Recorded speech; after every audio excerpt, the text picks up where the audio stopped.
Before we continue with the video, if you like what I'm doing here on this channel, please consider subscribing. It helps the channel a lot. Anyway, let's get back to the video. So this is what we will be achieving in this episode. We will be having a fireball, like you can see here in the bottom of the screen, as our starting ability. And as we equip different weapons, we will have different weapon abilities granted to our character as we play. So starting off, we have an ability to use a fireball. And if we equip a weapon like a mace, you can see we get a multi-ability, so we can do a multi-swing ability. And if we equip a different weapon like a sword, we have a slash ability instead. So all of that is dynamically granted to you as you equip weapons, and this can be applied in multitude of different ways, like equipping armors or completing a quest or anything like that.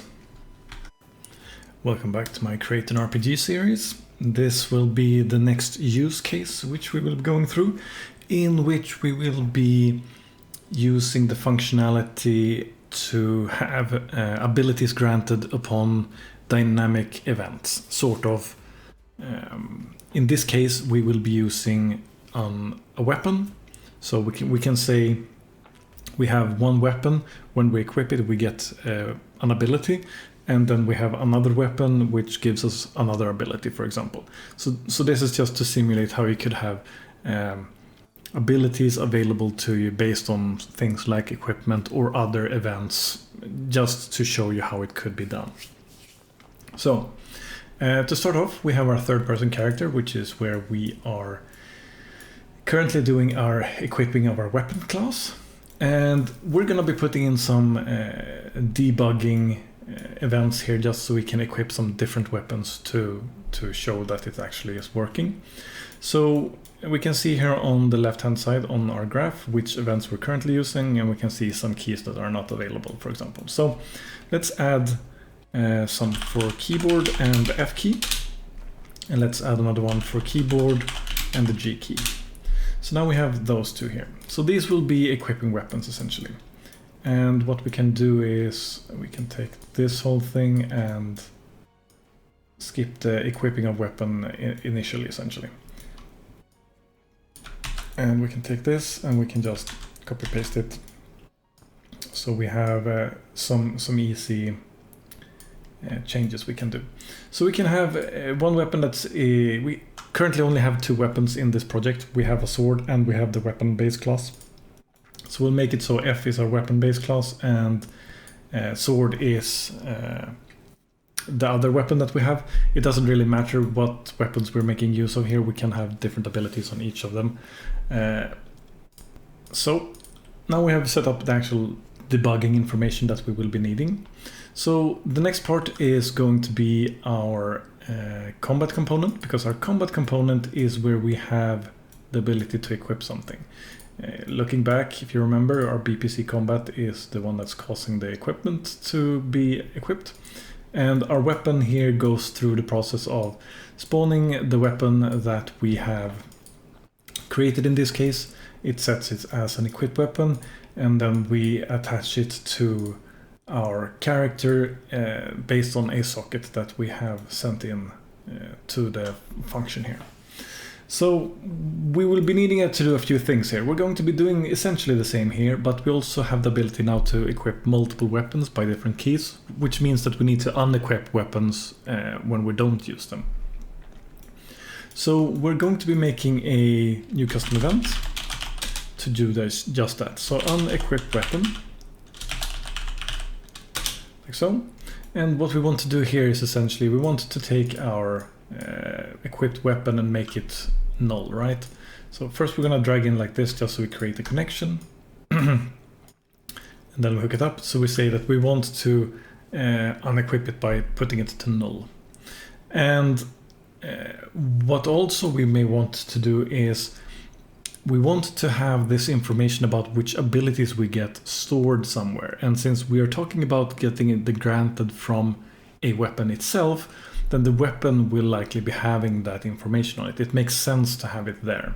So we will be taking a pause here for now and get back to this in a little bit. But for now we can go to our weapon. So I currently have the BP weapon open here, which is the base class. And what we want to be able to do here is essentially have these abilities that we're going to be granting. So let's say that we have let's make it easy and just make it one ability, but you could have multiple abilities. It doesn't really matter. You can just change this, but we'll call this ability granted. And we'll make this out of the, what is it called even? Let's see, it is BP ability. So BP ability, and we'll make it of a class reference. And we can set this to be whatever we want to be. But for now we can say multi/ is what we're going to be getting from this one. And we want to have an interface to work against with the code that we're currently creating. So we want to have an event that says essentially when to grant abilities and when to remove abilities. And since we have an equip, we might as well have an equip here as well. So we can create a custom event which we call equip, and we can have a custom event which we call unequip. So this will be our event where we grant abilities, and this will be our event where we remove abilities. When we're no longer holding or equipping the weapon, we want to remove those abilities. So how do we get abilities? Well, if we go to our ability component, which we have here, we know that we have initialize ability and we have ability by class here. So going to our weapon, we know we want to get the weapon that we create. We're going to be, if you look over here in combat, you can see that we spawn an actor and we set the owner to be the actor that is actually owning it. So this weapon will know that the owner is going to be the character that has the ability component on it. So we can get component by class from this one. We don't have an execution node there. And then we say BTC ability. And we want to make sure that it is valid, because otherwise we don't want to try and interact with it or we will get errors. And if we have this available, we want to add ability by class. And the ability that we want to add is the ability granted that we have created over here. And essentially the same thing we want to happen, except in reverse when we're unequipping a weapon. Currently we don't have that functionality built, but we will be having something very similar to this. So for the purposes of this, we can just copy paste this for now. And then we'll go to our component for abilities. Here we have an add ability by class, which goes through one ability, creates it, and then calls the ability available changed here. We can just copy this, duplicate it, and we can call it remove ability by class. In here we want to do similar things to what we did before, except for this part over here where we create an add. So here we just remove an ability, and we'll still be getting an ability class in here, but instead we want to have our available abilities. We want to go through them and see if the class matches. So if we loop through this, we can move this out of the way for now, so still keeping it around so we know what we're doing. So we want to say loop through the abilities that we do have. If an array element is of the same class as what we're sending in,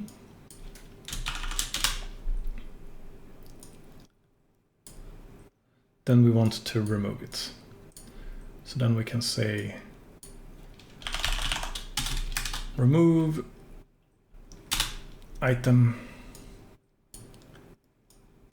like so, and we send in, let's give ourselves a little space, like that. So we find the matching ability that is of the same class as what we sent in,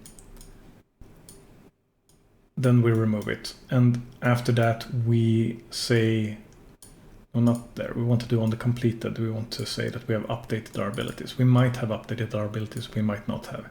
So you could also check here to make sure that you actually have updated abilities if you want to make it extra like secure, but you don't have to. For now we can remove this, and we need to make sure that we're actually calling this remove when it is prudent, which is when we have removed something. So we have a branch over here, or we don't want to call it, we want to remove something when it's matching is what I'm trying to say. So like so, we have something that matches, let's get rid of it. Okay, so now we have the removability by class here, which should hopefully be working. And then we can go back to our weapon, and we can say, instead of add ability, we can say remove ability by class. Hook it up like so. So now we are able to theoretically add abilities and remove abilities if these equip and unequip messages are being called. And these will be called from our blueprint component for combat. So unequipping the weapon, we want to do just that. We want to say the equipped weapon that we currently have, which is this one. We want to send to it, if it is valid of course. Not that one, I want the other one. We want to first tell this one to unequip if it is something that is equipped. So we say unequip, like so. And after that we can just null out the reference so we don't have it anymore, and then this is essentially done. And now we have the ability here where we spawn something, we set the equip, so we don't want to do this anymore, we want to set it here first. And let's give ourselves a little bit more space. Well, actually we do still want to set this, but we want to do the unequip first here. Like so. So we first null out the value and make sure that it gets rid of everything. And then we want to equip the weapon. So we do this after we have spawned the weapon over here. Say that we want to equip it like so. So this calls on the functionality that we just added, which will be adding our abilities. Dragging it to the side a little bit. Hooking it up. And then rerouting a bit for clarity of view, like so. Okay, so we might also want to do it a little bit here, so it's easier to see that this is also going here. So the unequip here will just be working against whatever we have as our currently equipped weapon, while the equip here over here, we're going to be using this. Actually, let's do this like so. We're calling the reference of the newly created item to set it as our equipped weapon, and then allow it to attach like so. So the flow here is going to be, okay, it needs a, actually I don't want that, do I?